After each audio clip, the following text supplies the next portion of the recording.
Hey, what's up YouTube? This is 24K signing in. I'm a Big Brother fan. I'm sure most of you are who are watching this video.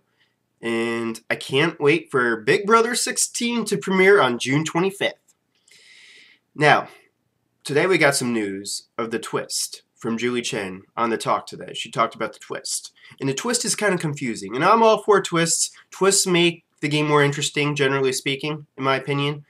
But I think in this case, the twist is a little overdone. And like I said, it's confusing. And I think, and she didn't really go into details about it. And even though she revealed a twist, she didn't completely reveal it because we don't know exactly how it's going to work and how it's going to play out. And we're left speculating about it. So anyways, she went on to say that there's going to be 2 HOHs this year and 4 people nominated each week. Now, we all know that this twist cannot last a whole season. My guess is it will probably last for about a month, and then after that, they'll do away with the twist. Now, my prediction is this. They'll start off the season with 2 teams, say 2 teams of 8, 2 teams of 9, whatever amount of guests they start off with, they'll divide it in half for the teams. They'll have a competition. Whoever comes in first on their own team nominates 2 people from their team that week. And so I could see them having a competition between the teams all at once, or I could also see them do this, have 2 separate competitions. One competition just between your teammates, another competition between your teammates, just split up the teams. Or go back and forth to mix it up a little bit, have a little bit of both. Who knows? That could possibly happen. But I think that's the most logical way to do this in order to have 2 HOHs, because if they didn't have teams, I suppose they could find a way to make it work, but it wouldn't make, I can't see it working like that in my opinion. And the one thing I don't like about this is that even though the twists make it more interesting, I hate the fact that the HOH can be on a chopping block, because that's the whole point of winning HOH, is to stay safe and to be able to make moves. And yes, you'll have some power to make moves to some degree, but this limits the HOH's power because you could get put up on a chopping block as well. And so I'll be interested to see how the battle of the block works. Now, like, will the 2 HOHs for that week and the nominees go up against each other for a battle of the block? I'm not sure how that's going to work. That's going to be interesting to see how that works. And will they still have the POV competition? That's a lot of competitions. And I'm all for having competitions, don't get me wrong. But sometimes if they having too much of things, it can diminish things.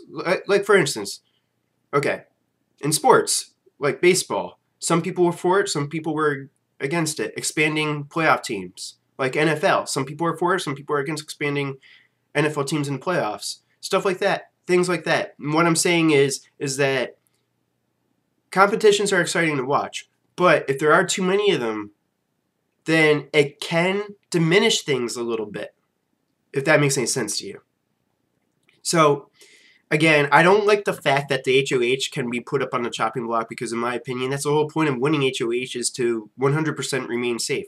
But the one thing I do like about this is the fact that this forces people to change up their strategy in the aspect of not throwing competitions. Maybe for the first week or 2, people can get away with throwing competitions if they're lucky, if they're willing to take that gamble.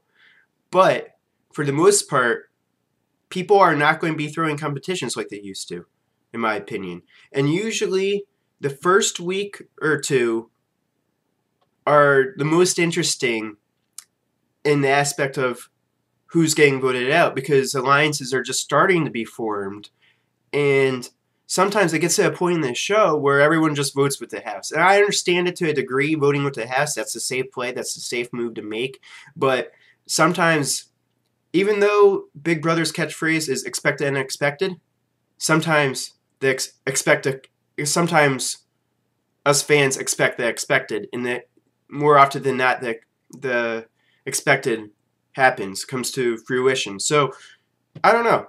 I think, like I said, I like twists, but this sounds a little convoluted and a little over the top, and I think it takes away from the game a little bit by having so many opportunities for someone to stay in the game. I'm all for having some opportunities for people to stay in the game, but this just sounds like to me that a returning player might have like 2 or 3 opportunities to possibly stay in the game. And I don't like that. I hope that everyone's 100% new to it, to the game, and have no prior ties to the game, because that's one of my biggest problems I had with the MVP last year. I thought the MVP was a great idea, a great twist in theory, but we all knew it was designed to keep Alyssa in the game as long as possible.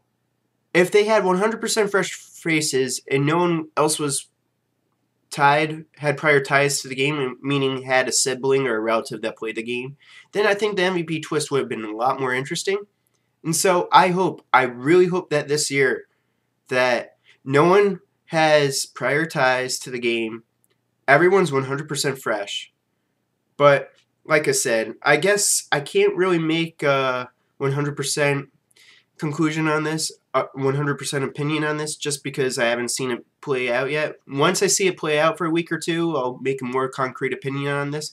But from the sounds of it, my first instinct on this is I don't like the fact that it just sounds confusing and kind of over the top, in my opinion. Let me know what you guys think. Do you agree with me or disagree with me? Let me know in the comment section below. I'm really looking forward to another season of Big Brother. I'm going to be making prediction videos and review videos throughout the season. Usually on eviction nights, usually on Thursday nights after the eviction occurs, I'm going to make a video almost every Thursday night. And then I might make a couple other separate videos throughout the week. But I'm going to at least make 1 or 2 videos a week. So be on the lookout for that. Thanks for watching. I hope you enjoyed it. Let me know your thoughts. Feel free to follow me on Twitter, AlexGold14, and feel free to subscribe to me.